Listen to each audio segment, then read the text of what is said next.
Hello everybody and welcome back to CounterCap TV. My name is Splash and I've been gone a long time.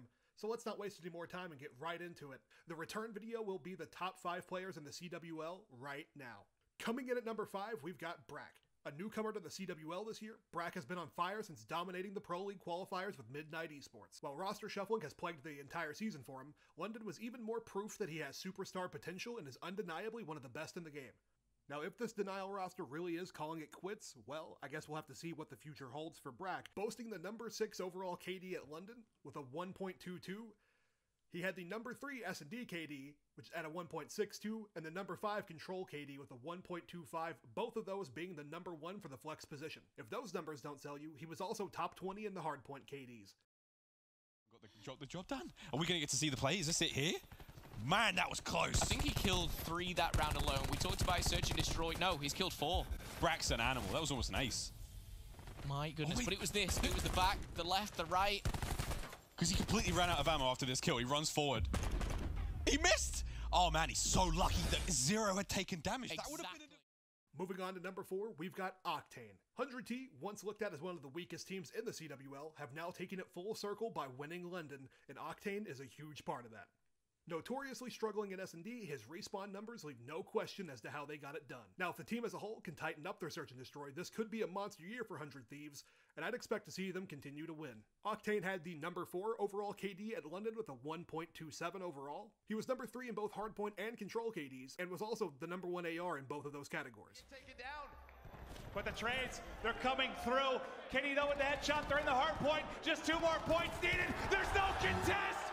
And we've got a new champion! It is 100 Thieves that do it!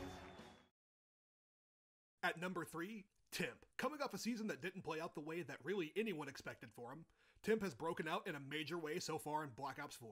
The rest of his teammates did struggle at London, but Timp still managed to feast, posting some unreal stats for a top 12 placing. Now, we don't know how this team is going to bounce back. You've got to think they've had a good year to this point, and I don't think it would be very hard to get yourself right back on track behind the stats that Timp has.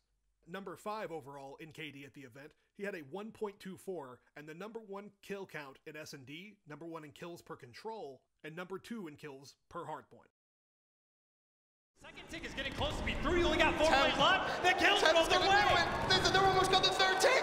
It's coming through. Anyone for denial, they're not even going to be close. Temp has got big. Surely the grab's not going to be used. Dude, puts the game to bed. And the curse continues for this denial squad. At number 2, Dashy. Now, we all know just how good Dashy is at this game. If it wasn't for his visa issues at the start of the Pro League, there's no telling how different this season could have been for Dashy and the rest of Optic Gaming. The lack of practice clearly affected their performance at Fort Worth and the squad looked flat. But now, Bruce has found his way back into the mix, and with some tuning up in control, he could have the green wall back to their championship winning ways in no time. Dashy had the number 3 overall KD at London with a 1.30. He was number 3 in hardpoint KD and number 4 in S&D KD, while also knocking in number 1 in kills per hardpoint. He got 2 of his teammates. 2 teammates are going to drop, but you still have the hero Crimsix inside. His teammates there. They now just need 13 more points. Plenty of time to hold on. They're spawning out. The Tempest is in. Optic Gaming looks like they're going to do it. It looks like they're going to do it. 3 seconds remaining. Get off the map. They've done it. The comeback is alive and well. And with a surprise to just about no one, Simp leads the way at number 1. The number 2 KD at London with a 1.35 overall, the number 3 hardpoint KD, number 1 in S&D KD with a 1.82 that's unreal, and the number 1 control KD at 1.41. Now obviously he has the stats to back him up, but it was also in the playstyle that he brings to the table, and that's why Simp is my number 1 pick. E United needed someone to go fast and get kills reliably, and that's exactly what Simp does. Also, the vibes have majorly improved with that team, and they're putting it all together. They've been competing since the start of the season. They were just missing a piece in place like Simp. And now with 2 second place finishes under their belts as a team, EU will be on the hunt for a win. Young God!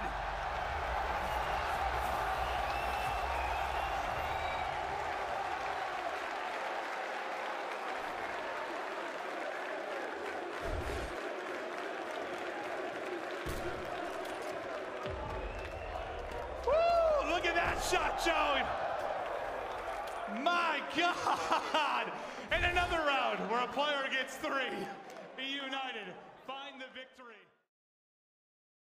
Thank you all for stopping by and watching. I hope you enjoyed the video. If you did, please consider leaving a like or a comment just letting me know what you thought, what I could improve on, or what you'd like to see next. The 100 Point Club, for anyone that's familiar, my podcast on this channel, will be coming back sometime in the next week or two, still getting that on the board. One last thing before I leave, I'd like to say my thoughts are with Tommy at this time, as he's announced that he's stepping away from Call of Duty to prioritize his mental health. Obviously, that's a struggle that's very hard to overcome, and so best wishes to Tommy as he takes his journey to try to get back, and if this is the end of the road, thank you for an incredible career. Thank you all for watching, and I'll catch you next time.